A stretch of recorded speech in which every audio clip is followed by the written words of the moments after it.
ओम अज्ञानतिमिरान्धस्य ज्ञानाञ्जनशलाकयः चक्षुरुन्मिलितं येन तस्मै श्रीगुरुवे नमः। हरे कृष्णा।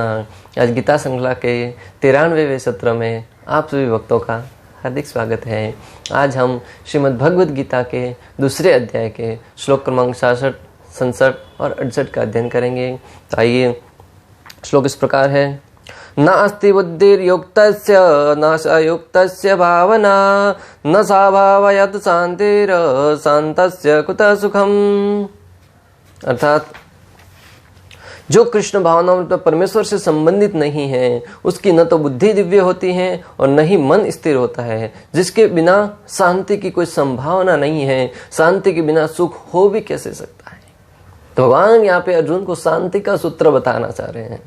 अर्जुन ने पहले भगवान से प्रश्न किया था कि भगवान, मैं युद्ध में अनेक योद्धाओं को मारने की बजाय मैं वन में जाकर सन्यासी की भांति जीवन निर्वाह करूंगा, परंतु मैं शांति चाहता हूं। एक तरह से अर्जुन भगवान को संकेत देना चाह रहे थे कि मैं युद्ध नहीं चाहता हूं, मैं शांति चाहता हूं जीवन में। तो भगवान यहाँ पे अर्जुन को शांति का सूत्र बताते हुए कहते हैं कि अगर तुम जो कृष्ण भावनामृत में जो संबंधित कार्य है वह नहीं करेगा तो उसकी न तो बुद्धि दिव्य होती है और न ही मन स्थिर होता है। क्योंकि अगर कृष्ण भावनामृत कार्य नहीं करेगा तो स्वाभाविक है कि उसकी बुद्धि है वो भौतिक कार्यों में लिप्त होगी, जहां से मात्र इंद्रिय भोग करने की ही इच्छा जागृत होगी। और उस अवस्था में न तो उसकी बुद्धि स्थिर होती है और न ही वो शांति प्राप्त कर पाएगा।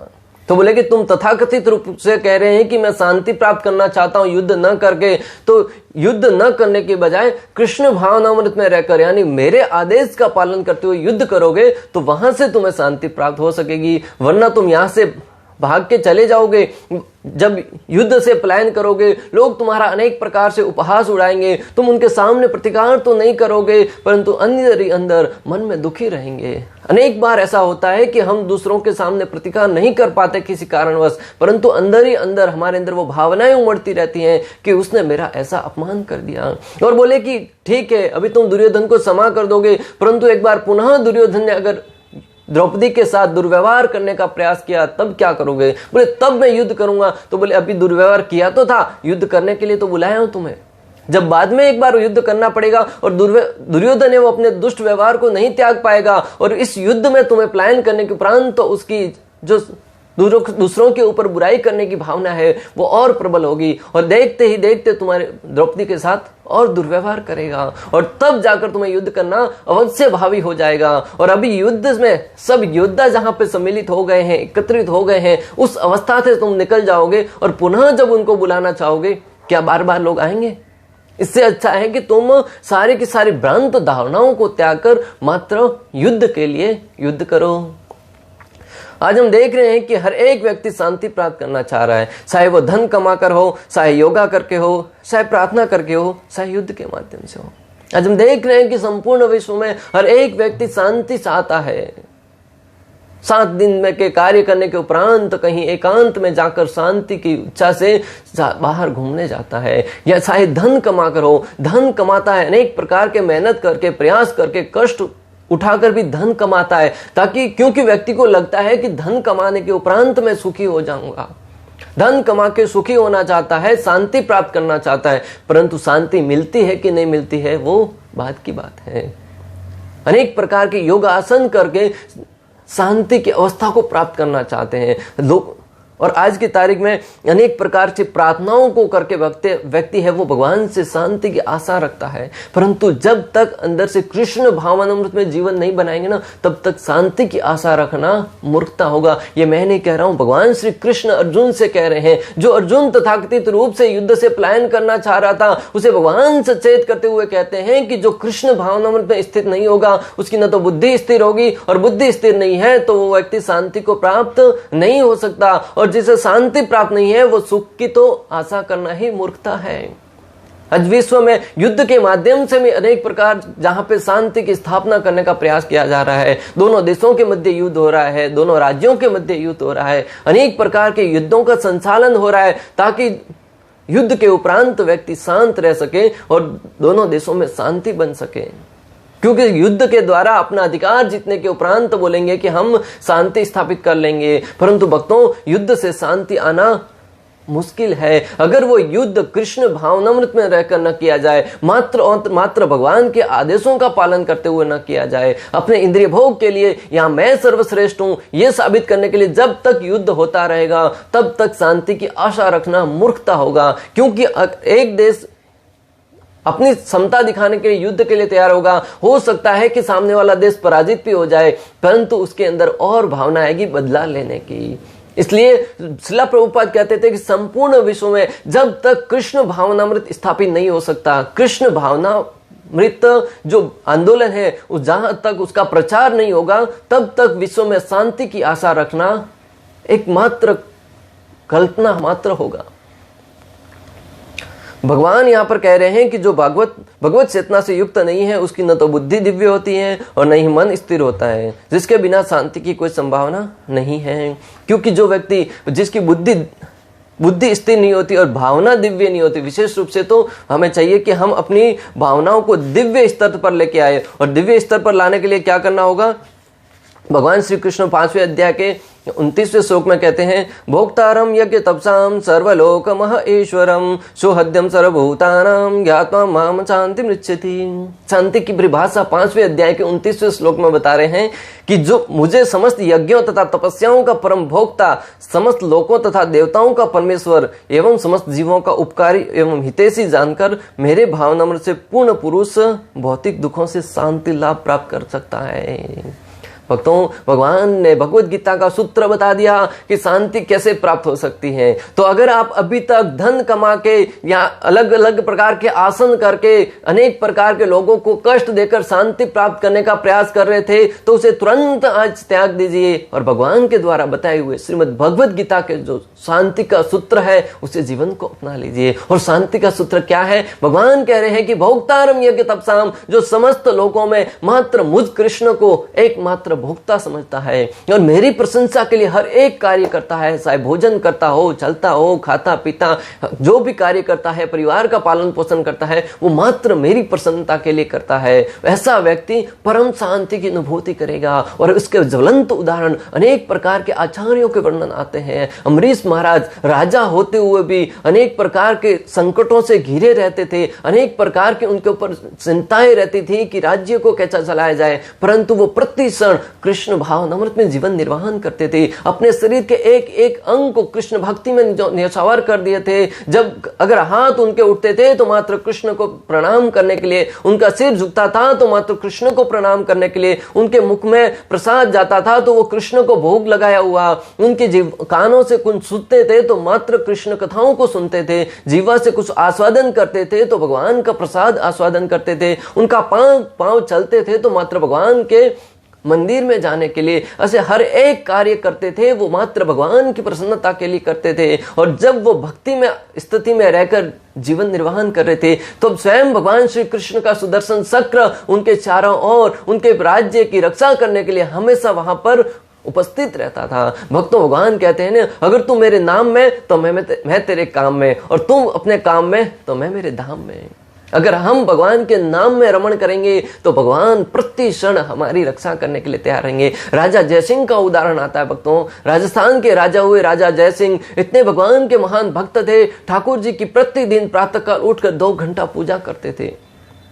वो इतने प्राक्रमिक थे कि किसी भी राजा के सामने पराजित नहीं हुए थे, तो उनके विरोधियों ने इसी बात का फायदा उठाकर कि 2 घंटे के लिए राजा प्रार्थना में रहते हैं, तभी भले पहाड़ टूट पड़े लेकिन वो अपनी साधना से बाहर नहीं आते हैं। इसका फायदा उठाकर वो उनके ऊपर, राजा के ऊपर उसी समय आक्रमण कर दिए। भक्तों, जा को राखे साइया मर सके न कोई, जिसके ऊपर ठाकुर जी की साया है, ठाकुर जी की कृपा है, उसे भला कौन मार सकता है। स्वयं भगवान श्री कृष्ण राजा जयसिंह का वेश धारण करके युद्ध के लिए निकल पड़े। जब उन्होंने देखा कि उसके भक्त के ऊपर आक्रमण हुआ है और भक्त है वो तो भगवान के नाम में रमण कर रहा है। तो भक्तों, निश्चिंत होकर अब भगवान के नाम का आश्रय लेकर प्रतिदिन प्रातः काल उठकर भगवान के नाम का भजन कीजिएगा। हरे कृष्णा कृष्ण कृष्ण हरे हरे, हरे राम राम राम हरे हरे। भक्तों, पूर्ण विश्वास के साथ, श्रद्धा के साथ, प्रेम पूर्वक, भगवान कहते हैं कि भजताम प्रीति पूर्वकम, प्रेम पूर्वक भगवान के नाम का भजन कीजिए और इसका आप परिणाम देखिएगा कि आपके जीवन में किस प्रकार परिवर्तन आते हैं। कोई एक परिवर्तन नहीं आएगा, हर एक तरह से आपके चारों ओर से आपको अनेक प्रकार के परिवर्तन दिखते हुए प्रतीत होंगे। शांति आएगी, धन आएगा, वैभव आएगा, लोगों का सम्मान आएगा, जो आप चाहते हैं वो हर एक आपके द्वार पर खड़ा होगा। कहते हैं ना, मुक्ति है वो स्वयं आपके द्वार पर खड़ी, हाथ जोड़े खड़ी होगी कि आपको लेने के लिए आई होगी, मुक्ति आपको प्रदान करने के लिए आएगी। लेकिन भक्त इतना महान होता है कि मुक्ति की भी आशा नहीं रखता है, मुक्ति और भुक्ति किसी की कामना रखे बगैर मात्र श्री कृष्ण की सेवा में समर्पित होना चाहता है, और वही भक्त भगवान को अत्यंत प्रिय होता है। भगवान कहते हैं कि शांतस्य कुतः सुखम, भगवान ने यहाँ पर कहा है कि शांतस्य कुतः सुखम, और शांति के बिना तो सुख हो ही नहीं सकता। जीवन में व्यक्ति चाहता मात्र है सुख प्राप्त करना, लेकिन सुख कहां से प्राप्त होगा ये सूत्र पता ही नहीं है, और सुख की तलाश में अनेक जगह भ्रमण कर रहा है। जिस प्रकार हिरण होता है, उसके नाभि में कस्तूरी होती है, उसकी नाभि में जो कस्तूरी होती है उसकी सुगंध प्राप्त करते करते उसको लगता है कि मुझे कहीं बाहर से सुख प्राप्त हो रहा है, कहीं बाहर से सुगंध आ रही है, और उसको तलाशने में इधर उधर भ्रमण करता है, इधर उधर घूमता रहता है, परंतु उसे मालूम ही नहीं कि कस्तूरी की सुगंध कहाँ से आ रही है। ठीक उसी प्रकार शांति है वो हमारे हृदय में स्थापित है, और परमात्मा रूप में जब हम उनको याद करेंगे तब निश्चित रूप से शांति आएगी। परंतु हम अज्ञानतावश, हमें ज्ञान नहीं कि शांति है कहां, हम इधर उधर शांति को ढूंढ रहे हैं। कहीं धन से प्राप्त करना चाहते हैं, कहीं अनेक प्रकार के वैभव से प्राप्त करना चाह रहे हैं, गाड़ी बंगला परिवार से प्राप्त करना चाह रहे हैं, परंतु भक्तों सुख है तो सुख हमारे अंदर विराजमान है। मात्र आवश्यकता है तो उसको जानकर, गुरु के मार्गदर्शन में हम उसको जानकर उसकी विधि पूर्वक पालन करेंगे, तब व्यक्ति आत्मतुष्ट हो जाएगा। भगवान का एक नाम है आत्माराम। भगवान अपने अंदर ही आत्माराम है, परम प्रसन्न रहते हैं। हम भी भगवान का अंश होने के नाते हमारा भी स्वभाव है कि अगर हम भगवान के साथ अपने आप को जोड़ देंगे तब हम स्वतः ही सुखी हो जाएंगे, बिना किसी प्रयास के, बिना किसी अलग तरह से प्रयास किया बगैर। और अनेक साधु महात्मा है जो मात्र अपने अंदर प्रवेश करके भगवान के साथ अपना रिश्ता जोड़कर परम प्रसन्न रहते हैं, बिना किसी चिंता के, पूर्ण रूप से मुक्त। वरना आज की तारीख में एक व्यक्ति प्रति क्षण हर एक प्रकार की चिंताओं से ग्रस्त रहता है, त्रस्त रहता है, दुखी रहता है, और इतने दुख आ जाते हैं कि कभी कभी अपने आप को आत्महत्या करने तक विवश कर देता है। भक्तों, अगर उस स्थिति से बाहर आना चाहते हैं तो अपना रिश्ता है वो भगवान के साथ जोड़िए। यदि कोई कृष्ण भावना भावित नहीं है तो उसके मन का कोई अंतिम लक्ष्य नहीं हो सकता। मन की चंचलता एकमात्र कारण अंतिम लक्ष्य का अभाव है। श्रील प्रभुपाद तात्पर्य में लिखते हैं कि अगर किसी व्यक्ति की जो संबंध है कृष्ण भावनामृत से नहीं है तो उस व्यक्ति का अंतिम लक्ष्य कोई नहीं हो सकता। कभी उसके मन में कुछ और प्राप्त करने का लक्ष्य आ जाएगा, कभी कुछ और प्राप्त करने का लक्ष्य आएगा। लक्ष्य हमेशा परिवर्तित हो जाता रहेगा। जीवन का गोल क्या है किसी को नहीं मालूम। आप लोगों से पूछिए आपके जीवन का उद्देश्य क्या है, कुछ पता नहीं। कोई कहेगा कि ये प्राप्त करना है, कोई कहेगा ये प्राप्त करना है। एक बार एक क्लास में टीचर ने स्टूडेंट से पूछा कि बताओ बेटा तुम्हारे जीवन का उद्देश्य क्या है, तो बोले कि प्रारंभ में तो कहा कि तुम्हारे माता है वो तुमसे क्या चाहती है, तो बोले बहू। बोले तुम्हारे पिता तुमसे क्या चाहते हैं, बोले कि मेरे पिताजी चाहते हैं कि मेरे 2 पुत्र हो। बोले तुम्हारे जीवन का मकसद क्या है, कि हम 2 हमारे 2। ऐसे अनेक प्रकार से बताने लगे। मैं आपको ये उदाहरण यहाँ पे इसलिए दे रहा हूं कि जीवन में हर एक व्यक्ति का कुछ न कुछ उद्देश्य होना चाहिए कि मेरे जीवन का उद्देश्य क्या है। समय के साथ उद्देश्य परिवर्तित होगा, वह लक्ष्य नहीं हो सकता। जीवन का लक्ष्य होना चाहिए कि भगवत धाम हमें जाना है, और उस लक्ष्य को जीवन में धारण करके जब व्यक्ति आगे की तरफ प्रगति करेगा तब उसकी सफलता ध्रुव है। वरना हमें मालूम ही नहीं है कि प्राप्त क्या करना है, फिर किस दिशा में प्रगति करेंगे। हमें भौतिक जगत में रहना है, परिवार के सारे कार्य करने हैं, समाज के प्रति सारे कार्य करने हैं, परंतु मन में मालूम होना चाहिए कि मेरे जीवन का उद्देश्य क्या है। जिस प्रकार एक नई नवेली बहू आती है, वो परिवार में हर एक की सेवा करती है, अपने जेठ की सेवा करती है, सास ससुर की सेवा करती है, देवरानी की सेवा करती है, अपने ननद की सेवा करती है, परंतु उसके मन में पता है कि प्रेम किससे करना है। वो प्रेम मात्र अपने पति से करती है। पूरे परिवार में हर एक को प्रसन्न रखते हुए, हर एक की सेवा करते हुए, उसको इस प्रकार कार्य करते हुए मात्र प्रेम अपने पति से करती है। उसी प्रकार हमें भी भौतिक जगत में हर एक के प्रति अपना उत्तरदायित्व हो निभाना है, चाहे परिवार के प्रति हो, समाज के प्रति हो, देश के प्रति हो, राष्ट्र के प्रति हो, परंतु हमें ध्यान होना चाहिए कि हमारा प्रेम किससे करना है? श्री कृष्ण से। हमारा हृदय वो कृष्ण को समर्पित करना है। जिस प्रकार एक बार आप सब इस कथा से बहुत वाकिफ है, मगरमच्छ और बंदर की कहानी आती है। बंदर एक पेड़ पर रहता था, बरगद के पेड़ पर। मगरमच्छ उस तालाब में रहता था जिस तालाब के किनारे पर बरगद का पेड़ था। बंदर उस बरगद के पेड़ पर अक्सर रहा करता था। मगरमच्छ और दोनों में साथ में रहने के कारण मित्रता हो गई। बंदर है वो अक्सर मगरमच्छ को बरगद के कुछ फल प्रदान किया करता था और वो फल लेकर मगरमच्छ खाता था। एक दिन वो बरगद के जो फल बंदर ने प्रदान किए थे, मगरमच्छ लेकर अपने घर पे चला गया कि आज तो पत्नी के साथ भी इसको बांटा जाएगा। जब पत्नी और पति ने दोनों ने मिलकर खाने लगे, पत्नी के अंदर लालसा उत्पन्न हुई। बोले ये फल तुम्हें देता कौन है? बोले ये फल तो मेरा मित्र एक बंदर है, वो मुझे प्रदान करता है भक्तों। तो मगरमच्छनी ने कहा कि अगर वो ये फल है वो इतने स्वादिष्ट है, तो जिस बंदर ने तुम्हें प्रदान किए वो तो इस फलों का आस्वादन प्रतिदिन करता है, उसका हृदय है वो कितना स्वादिष्ट होगा। ये लालच है ना भक्तों, व्यक्ति को कहीं का नहीं छोड़ता है। तो मगरमच्छनी ने कहा कि मेरी तो इच्छा है कि मैं मगरमच्छ के उस बंदर के हृदय को खाना चाहती हूँ। भक्तों, मगरमच्छ ने अनेक प्रकार से समझाया कि नहीं, वो मेरा मित्र है, मैं उसके साथ कपट नहीं कर सकता। परंतु जब भक्तों घर में पत्नी की बात आती है ना, तब अच्छे अच्छे पुरुषों की हवा निकल जाती है। वो उनके सामने विवश हो जाते हैं उनकी इच्छा पूर्ण करने के लिए। उस मगरमच्छनी के सामने मगरमच्छ ने घुटने टेक दिए। बोले ठीक है, अगर तुम्हारी ये इच्छा है तो मैं अपने मित्र को लेके आऊंगा। दूसरे दिन मगरमच्छ गया तो सही, वहां से बंदर को कहा कि चलो, इतने दिन तुम मुझे फल प्रदान करते थे, मेरी पत्नी ने तुम्हें आज घर पे आमंत्रित किया है, हम अपने घर पे तुम्हें भोजन कराएंगे। बंदर बेचारा भोला भाला अपने मित्र की बातों में आ गया। उसे कपटता का कोई विषय में ज्ञान नहीं था। अगर मनुष्य होता तो तुरंत बुद्धि लगा सकता था कि मगरमच्छ तो खा लेगा, परंतु बंदर के अंदर इतनी कपटता थी नहीं। वो तुरंत राजी हो गया और उसके पीठ पर बैठकर जाने लगा। मगरमच्छ समुद्र के बीच में आते ही, तालाब के बीच में आते ही मगरमच्छ के मन में रहा नहीं गया। सोचा कि अपने मित्र को बता दूं कि उसे क्यों लेके जा रहा है। तब उसने मित्र से सारा वृतांत के सुनाया। तब बंदर बुद्धिमान था, उसने तुरंत कहा कि अरे मित्र, इतनी छोटी सी बात पहले ही कहा होता तो मैं साथ में लेके आता। मैं अपना हृदय तो पेड़ के ऊपर टांग के रखता हूं, क्योंकि आए दिन कितने छलांगे लगानी पड़ती है, उधर उधर भागना पड़ता है, इसलिए मैं हृदय को पेड़ के ऊपर टांग के रखता हूं। चलो तुम मेरे साथ, मैं तुरंत तुम्हें हृदय दे दूंगा।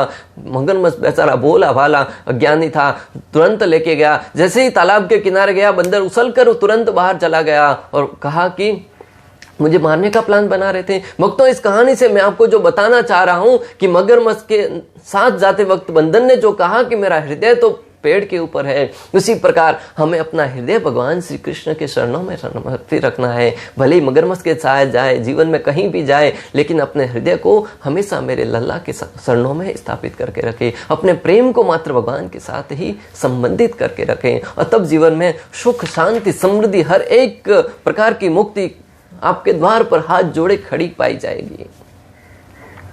जब मनुष्य को यह पता चल जाता है कि कृष्ण ही भोक्ता, स्वामी तथा सबके मित्र हैं, तो स्थिर शीत होकर शांति का अनुभव किया जा सकता है। जब व्यक्ति को पता चलता है कि श्री कृष्ण ही वो भोक्ता है, हर एक वस्तु के एकमात्र भोक्ता श्री कृष्ण है, तब वो उसमें अपनी मति को स्थापित करके शांति को प्राप्त कर सकता है। जो कृष्ण से संबंध न रखकर कार्य में लगा रहता है, वह निश्चय ही सदा दुखी और अशांत रहेगा, भले ही वह जीवन में शांति तथा आध्यात्मिक उन्नति का कितना ही दिखावा क्यों न करे। श्रील प्रभुपाद लिखते हैं कि जो व्यक्ति भगवान श्री कृष्ण से संबंध न रख के अनेक प्रकार के प्रयास करके अपनी तरफ से प्रयास करता रहेगा, भले वो आध्यात्मिक तरीके से हो या किसी और तरीके से हो, शांति प्राप्त करने का दिखावा करता होगा, परंतु वो अंदर ही अंदर अशांत रहेगा और उसका एक न एक दिन आपके सामने आना स्वाभाविक है। कृष्ण भावना में स्वयं प्रकट होने वाली शांति में अवस्था है जिसकी प्राप्ति कृष्ण के संबंध से ही हो सकती है। कृष्ण भावनामृत है वो अवस्था है जो स्वतः ही, अगर आप उसका पालन करते जाएंगे तो स्वतः ही आपके मन में धीरे धीरे शांति व्याप्त होती जाएगी और आप एक दिन शांति की, परम शांति की अनुभूति करेंगे और उस शांति के कारण आप परम आनंद की अनुभूति करेंगे, सुखी हो जाएंगे। श्लोक क्रमांक 67। इंद्रियाणाम ही सरताम यन्मनो अनुविद्यते तदस्य हरतिम प्रज्ञा वायुन वामि वावसी। अर्थात जिस प्रकार पानी में तैरती नाव को प्रचंड वायु दूर बहा ले जाती है, उसी प्रकार विचरणशील इंद्रियों में से कोई एक जिस पर मन निरंतर लगा रहता है मनुष्य की बुद्धि को हर लेती है। हम पहले भी पढ़ चुके हैं कि अपनी इंद्रियों को भगवान की सेवा में लगाना अत्यंत आवश्यक है और यहाँ पर भी वर्णन आया है कि अगर आप भक्ति के दिव्य पद पर बने रहना चाहते हैं तो अपनी इंद्रियों को भगवान की सेवा में लगाना आवश्यक है। भगवान यहाँ पर अर्जुन को सीधा सीधा निर्देश दे रहे हैं कि अपनी इंद्रियों को श्री कृष्ण मेरी सेवा में लगाओ, मेरे आदेश का पालन करो। जब तक इंद्रियों को श्री कृष्ण की सेवा में नहीं लगाया जाएगा तब तक जिस प्रकार पानी में तैरती नाव को प्रसन्न वायु उसको दूर बहा कर लेके जा सकती है, उसी प्रकार हमारी इंद्रियों के जो वेग है वो हम प्रसन्न वायु की भांति हमारे मन को हमें सही रास्ते से गलत रास्ते पर, दुखों के अथाह सागर में धकेल सकती है। इसलिए अपने मन को हमेशा श्री कृष्ण में समर्पित करके रखो, श्री कृष्ण में अपनी मति को लगा के रखेंगे तब तक व्यक्ति परम शांति की अनुभूति करेगा। भक्तों, अम्बरीश महाराज के जीवन को आदर्श मानते हुए समस्त इंद्रियों को कृष्ण भावना में लगाना चाहिए, क्योंकि मन को वश में करने की यही सरल एवं बहुत ही शुभ विधि है।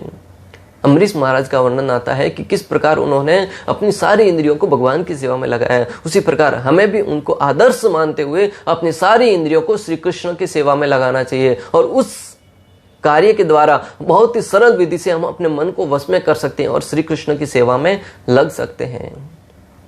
श्लोक क्रमांक 68। तस्य मध्यस्य महाबाहो निग्रहितानि सर्वशः इंद्रियाणि इंद्रियार्थेभ्य तस्य प्रज्ञा प्रतिष्ठिता। अर्थात अतः हे महाबाहु, जिस पुरुष की इंद्रियां अपने अपने विषयों से सब प्रकार से विरक्त होकर उसके वश में है, उसी की बुद्धि निसंदेह स्थिर है। भगवान श्री कृष्ण अर्जुन को बहुत ही विस्तार से बता रहे हैं। यहाँ पर तीनों श्लोकों में भगवान ने अर्जुन को एक यही संदेश देना चाह रहे हैं कि अपनी इंद्रियों को किसी न किसी प्रकार से मेरी सेवा में लगाओ। इसलिए हमने इन तीनों श्लोकों को एक साथ लिया है कि तीनों का भगवान का जो भाव है बताने का वो ये है कि मात्र अपनी इंद्रियों को भगवान की सेवा में लगाओ। जब व्यक्ति कृष्ण भावनामृत में स्थित रहकर हर एक कार्य करेगा तब उसके बाकी सारे कार्य हैं वो स्वतः ही दिव्य और पूर्ण रूप से सफल होते जाएंगे। सारी इंद्रियों को भगवान की दिव्य प्रेमा भक्ति में लगाकर इंद्रिय तृप्ति की बलवती शक्तियों को दमित किया जा सकता है।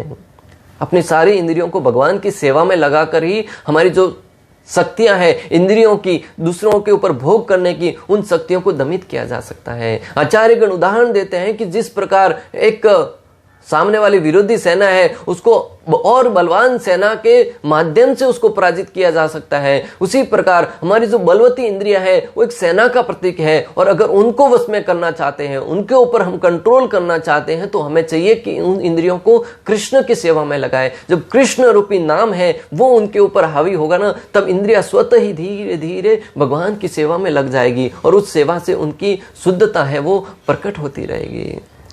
जिस प्रकार शत्रुओं का दमन श्रेष्ठ सेना द्वारा किया जाता है, उसी प्रकार इंद्रियों का दमन किसी मानवीय प्रयास के द्वारा नहीं अपितु उन्हें भगवान की सेवा में लगाए रखकर ही किया जा सकता है। जो व्यक्ति यह भलीभांति समझ लेता है कि कृष्ण भावनामृत के द्वारा बुद्धि स्थिर होती है और इस कला का अभ्यास प्रमाणिक गुरु के पथ प्रदर्शन में करता है, वह साक्षात मोक्ष का अधिकारी कहलाता है।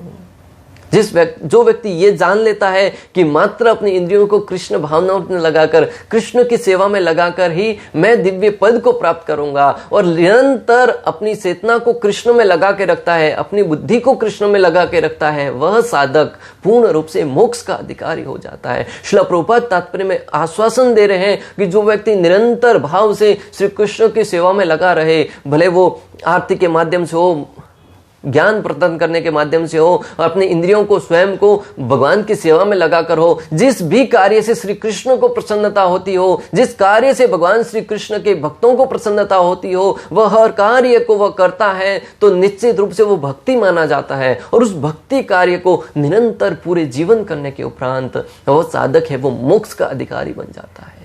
अगर मोक्ष प्राप्त करना चाहते हैं तो अनेक प्रकार की सिद्धियां करने की बजाय, अनेक प्रकार की योगासन करने की बजाय, अनेक प्रकार की तपस्याएं करने की बजाय मात्र बहुत ही सरल और सुगम विधि है कि अपनी इंद्रियों को परिवार में रहते हुए, समाज में रहते हुए, जिस क्षेत्र में है उस क्षेत्र में बेहतर करते हुए मात्र अपनी इंद्रियों को भगवान की सेवा में लगाइए और उस कार्य मात्र से आप भगवान को प्रसन्न कर देंगे। और जब भगवान श्री कृष्ण प्रसन्न होंगे तो मुक्ति है, मोक्ष है, हर एक प्रकार की कामनाएं जो आपके अंदर उमड़ रही थी वो आपके द्वार पर, आपके सामने हाथ जोड़े खड़ी होगी और आप उस अवस्था में भी उनको ठुकराते हुए मात्र भक्ति को ही अंगीकार करना चाहेंगे। और भक्ति की प्रकाष्ठा है वो इतनी दिव्य है, इतनी उच्च है कि उसके सामने हर एक कामना आपको तुच्छ लगने लगेगी भक्तों। इस प्रकार श्लोक क्रमांक 67, 67 और 68 का भक्ति वेदांत तात्पर्य पूर्ण हुआ। अंत तक हमारे साथ बने रहने के लिए आप सभी का हृदयपूर्वक, प्रेम पूर्वक बहुत बहुत धन्यवाद। श्रील प्रभुपाद की जय, श्री श्री राधा गोपीनाथ भगवान की जय, श्रीमद् भगवद गीता की जय। हरे कृष्णा कृष्ण कृष्ण हरे हरे, हरे राम राम राम